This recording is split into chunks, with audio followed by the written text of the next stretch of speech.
Sir నమస్కారం sir. నమస్తే. Sir Ali గారు ఒక వీడియో నోట్ రిలీజ్ చేశారు సార్.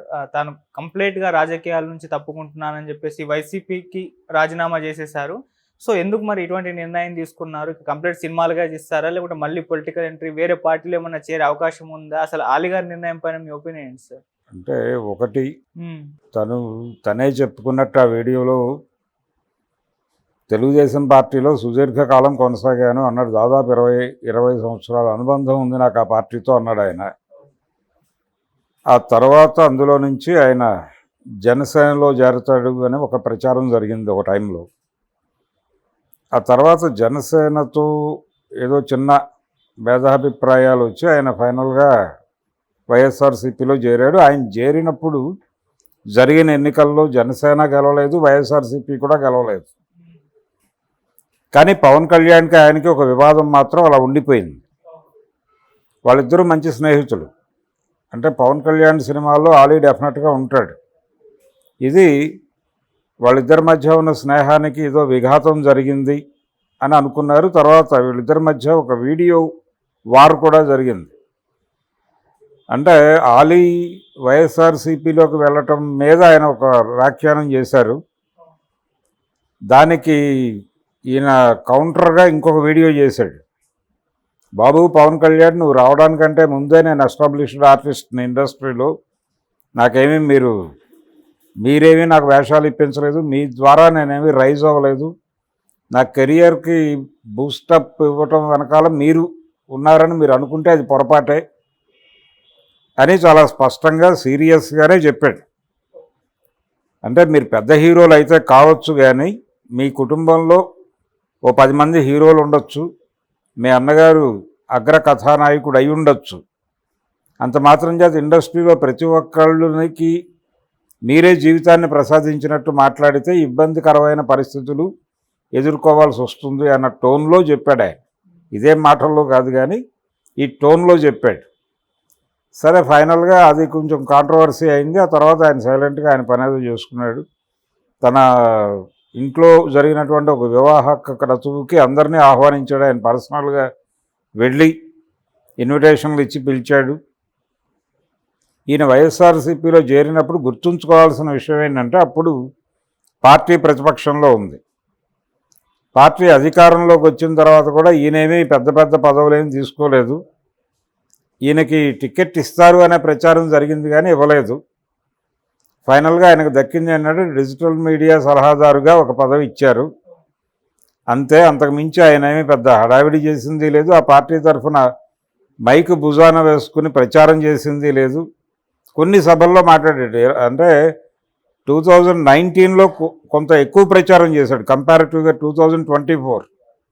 24లో జరిగినటువంటి ఎన్నికల్లో ఆలీ ప్రచారం చేసిన దానికంటే 19లోనే ఎక్కువ చేశాడు. 24లో డెఫినెట్గా ఆయన గుంటూరు జిల్లా నుంచి టికెట్ ఇస్తారు అని అనుకున్నారు, గుంటూరు నుంచే. కారణం ఏంటంటే గుంటూరులో ముస్లిం పాపులేషన్ ఎక్కువ, వాళ్ళని అట్రాక్ట్ చేయడానికి ఆలీని దింపుతున్నారు రంగంలోకి అని ప్రచారం జరిగింది. కానీ ఆలీకి ఇవ్వలేదు. అలాగే జనసేనతో తను డిఫర్ అయినప్పుడు కూడా తన బంధువుకి ఒక బంధువుకి టికెట్ అడిగాడు ఆయన. అక్కడ అది వర్కౌట్ అవ్వలేదు. ఫైనల్గా ఆయన బయటకు వచ్చి అప్పుడు లోపలికి వెళ్ళటం అనే పని ఉపసంహరించుకుని ఇటు వచ్చాడు ఆయన వైఎస్ఆర్సీపీలోకి. సరే, ఇవన్నీ ఆయన రాజకీయ ప్రస్థానం, రాజకీయాల్లోకి ఎందుకు రావాలనుకున్నాననేది కూడా చెప్పాడు ఆ వీడియోలో. రాజకీయాల్లో చేరటం ద్వారా ఎక్కువ మందికి సేవ చేసే అవకాశం ఉంటుంది కాబట్టి రాజకీయాల్లోకి వెళ్ళాలనుకున్నాను అని. మరి ఇప్పుడు ఎందుకు రాజకీయాలు వదిలేస్తున్నాడు ఆయన అనేది ప్రశ్న. ఎందుకు వదిలేస్తున్నాడు అనేది నేనేమనుకుంటున్నానంటే, ఆలీ ఇప్పుడు అనివార్యంగా సినిమాల్లో ఉండాలంటే పొలిటికల్ ఏరియాలో ఆయన చేసింది లేదు, కొత్తగా చేయగలిగింది కూడా ఏమీ లేదు. కాబట్టి ఆ ఏరియా వదిలిపెట్టేసి, అంటే రాజకీయాలు వదిలేయటమా పార్టీని వదిలేయటమా అనే ప్రశ్న ఆయన ముందుకు వచ్చి ఉంటుంది. ఎందుకు పార్టీని వదిలేసి బయటకు వచ్చేయచ్చు కదా, వేరే పార్టీలో చేరొచ్చు కదా అనుకోవచ్చు. వేరే పార్టీలో ఎక్కడ చేరుతాడు ఆయన? తెలుగుదేశంలో చేరాలి, లేదంటే జనసేనలో చేరాలి. జనసేనతో బయటికి అనకపోయినా కానీ ఒక చిన్న వైరం అయితే ఉంది. లేదు అనే చెప్తాడు ఆయన. అదేం లేదు, నేను ఆయనతో ఈ రోజుకి ఫ్రెండ్ అని ఆయన చెప్పచ్చు. పవన్ కళ్యాణ్ గారు కూడా నా దగ్గరికి వస్తే నేను హక్కును చేర్చుకోనా అని కూడా అనొచ్చు, కానీ వెళ్ళే కండిషన్ అయితే లేదు. టీడీపీలోకి వెళ్ళినా వాళ్ళేమీ కాదనరు. ఎందుకంటే ఆయన జగన్మోహన్ రెడ్డితో ట్రావెల్ అవుతూనే ఈనాడు రామోజీరావు గారి టీవీ ఛానల్లో కూడా ఓ ప్రోగ్రామ్కి యాంకర్గా చేశాడు. సో ఆ విధంగా ఆయనకి వివాదరహితుడు, అలాగే ఎటువంటి కాంట్రవర్సీల్లోనూ ఆయన ఇరుక్కుని లేడు అనే ఒక ఇమేజ్ ఉంది ఆలీకి. ఎవరితోనైనా వినయంగా ఉంటాడు అనేది ప్రధానంగా. ఆయన పొలిటికల్ ఎంట్రీ కూడా ఆయన చెప్పినటువంటి ప్రకారం రామానాయుడు గారు ఎంపీగా కంటెస్ట్ చేసినప్పుడు ఆయన తరఫున ప్రచారం చేయటంగా మొదలైంది నా జీవితం, రాజకీయ జీవితం అని చెప్పాడు ఆయన. బాపట్ల ఎంపీగా కంటెస్ట్ చేశాడు రామానాయుడు. చేసినప్పుడు ఆయన తరఫున ఆయన కోరిక మేరకు వెళ్ళి ప్రచారం చేశాను, అది నా మొదటి పొలిటికల్ ఎంట్రీ అన్నాడు ఆయన. ఓకే, పొలిటికల్ ఎంట్రీ ఏదైనా కావచ్చు. రాజకీయాల్లో ఉన్నవాళ్ళు ఈరోజు ఈ పార్టీలో ఉంటారు, రేపు పొద్దున ఇంకో పార్టీలో ఉంటారు. ఎక్కడ తనని నమ్ముకున్న వాళ్ళకి తగిన న్యాయం చేయడానికి ఎక్కడ అవకాశం ఉంటే అక్కడికి వెళ్తారు. మరి ఎందుకు ఈయన వెళ్ళట్లేదు? ఎందుకు? సినిమా అంటే సినిమాల్లోకి వెళ్ళటం కోసం రాజకీయాలు వదిలేసుకోవాల్సిన అవసరం లేదు ఆయనకి. సినిమాలు చేస్తూ రాజకీయం కూడా చేయవచ్చు. కానీ ఎందుకు స్పెసిఫిక్గా రాజకీయ సన్యాసం ప్రకటించాడు అంటే, రాజకీయ సన్యాసం ప్రకటించకపోతే ఇండస్ట్రీలో ఆయనకి ఇబ్బందికరమైన పరిస్థితులు వస్తాయనే విషయం తెలుసు. ఎందుకు ఇబ్బందికరమైన పరిస్థితులు వస్తాయంటే, తెలుగు సినిమా పరిశ్రమ మీద ఈ రోజుకే కాదు ఎప్పటికీ సీరియస్ అటాక్ జరిగే వరకు తెలుగుదేశం జెండాయే ఎగురుతుంది. తెలుగుదేశం జెండా అంటే ఇట్ సెల్ఫ్ కమ్మ సామాజిక వర్గం జెండాయే ఎగురుతోంది అక్కడ. ఇప్పుడు ఆ కమ్మ సామాజిక వర్గ జెండా ఎగురుతుండగా దాన్ని వ్యతిరేకించడం కోసం ఒక చిన్న ఉద్యమం లాంటిది చెయ్యబోయిన పవన్ కళ్యాణ్ కూడా వెళ్ళి ఇప్పుడు ఆ శిబిరంలోనే చేరాడు. శ్రీరెడ్డి, కత్తి మహేష్ తన మీద విమర్శలు చేసినప్పుడు దీనికి సమాధానం ఎందుకు చెప్పరు మీరు? కారణం ఆ జెండాయే కదా అని చెప్పి దెబ్బలాడಕ್ಕೆ వెళ్ళినటువంటి పవన్ కళ్యాణ్ ఈ రోజున అదే శిబిరంలో ఉన్నాడు. అందుకని సినిమా ఇండస్ట్రీలో తను మనుగడ సాగించాలంటే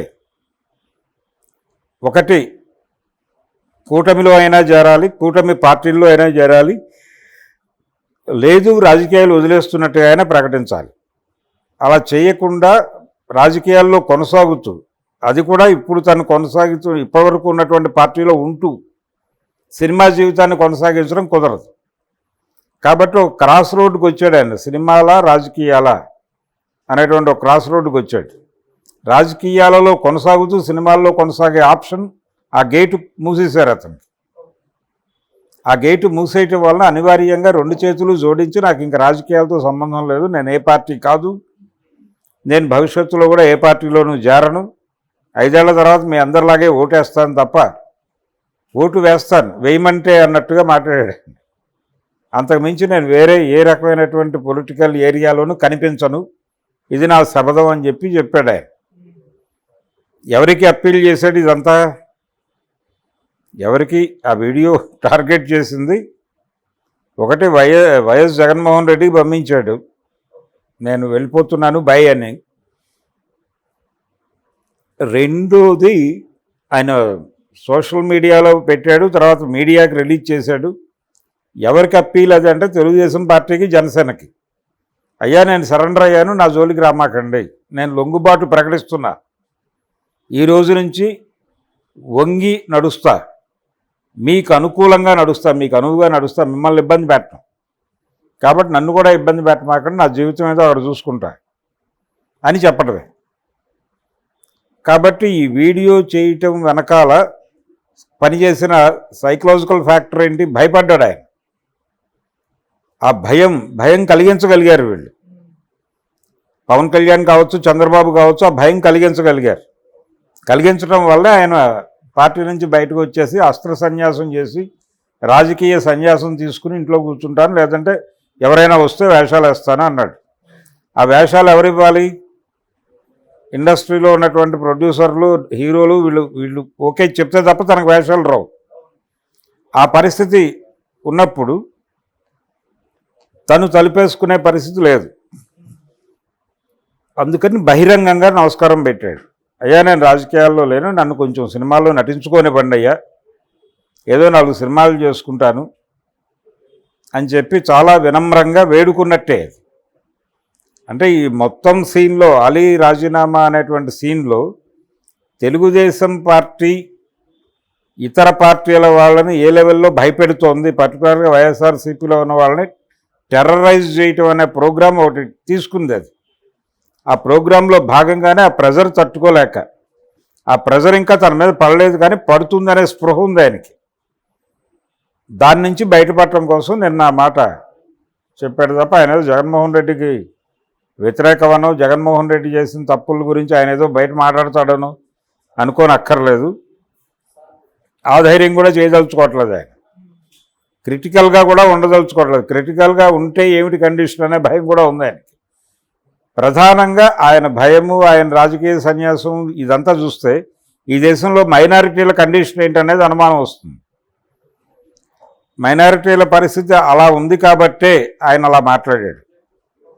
కాబట్టి అలీ ప్రకటన మీద చాలా చులకనగా కామెంట్స్ చేస్తున్నారు, అది కరెక్ట్ కాదు. దీని వెనకాల చాలా అంటే ఆయన మాట అనక తప్పని పరిస్థితి, అనివార్యత కల్పించినటువంటి కూటమి విలన్ ఈ సినిమాలో.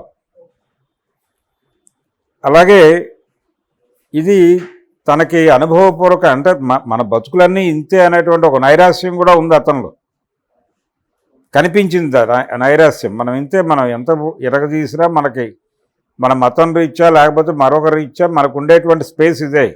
ఈ స్పేస్లో లొంగి ఆడుకోవాలి తప్ప తల ఎగరేసి ఆడితే కుదరదు, తల తీసుకుని వెళ్ళిపోతారు. అంత ప్రమాదకరమైన వ్యక్తులు ఉన్న ఏరియాలో నేను ఉన్నాను కాబట్టి అందుకని దండం పెట్టాడు, 2 చేతులు ఎత్తి, బాబు నన్ను వదిలిపెట్టండి, ఏదో పనిచేసి బతుకుతాను.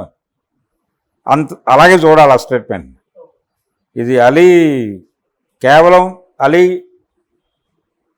ఆ రోజున ప్రతిపక్షం, ఈ రోజున అధికారంలో ఉన్నటువంటి కూటమి పార్టీల విన్యాసాలు చూసి భయపడి ఆ వీడియో స్టేట్మెంట్ ఇచ్చాడనేది మాత్రం స్పష్టం. సార్ ఇప్పుడు కంప్లీట్గా సినిమాలే చేస్తానంటున్నారు కాబట్టి అలీ గారి కోసం అంటే అవకాశాలు ఇంతకు ముందు లాగా ఆ పాత్రలు ఆయన దగ్గరికి వస్తాయా, ఆ సిచ్యువేషన్ ఉందా, లేకుంటే ఆయన ముందుకెళ్ళి అవకాశాల కోసం ట్రై చేయాలంటారా? ఇప్పుడు అలీ లొంగుబాటు ప్రకటన ఎందుకు ఇచ్చాడు? తనకి పాత్రలు ఇస్తారనే. వాళ్ళు దీన్ని ఎక్నాలెడ్జ్ చేసి అతని క్యారెక్టర్లు ఇస్తారు. ఎక్నాలెడ్జ్ చేయలేదు అనేది మనకు ఎలా అర్థమవుతుంది? అతనికి పాత్రలు ఇవ్వకపోతే ఇతని అభ్యర్థన వాళ్ళు ఎక్నాలెడ్జ్ చేయలేదు, వాళ్ళు పట్టించుకోలేదు, పక్కన పారేశారు అనేది మనకు అర్థమవుతుంది. ఓకే. సో ఇదంతా కూడా కేవలం తన జీవిక కోసం చేసిన పనే. అలాగే చూడాలి దాన్ని. అంటే అవతల మనిషి జీవిక కోసం సరెండర్ అయిపోయే పరిస్థితి కల్పించటం అంటే తెలుగుదేశం పార్టీ ఏ లెవెల్లో జనాల మీద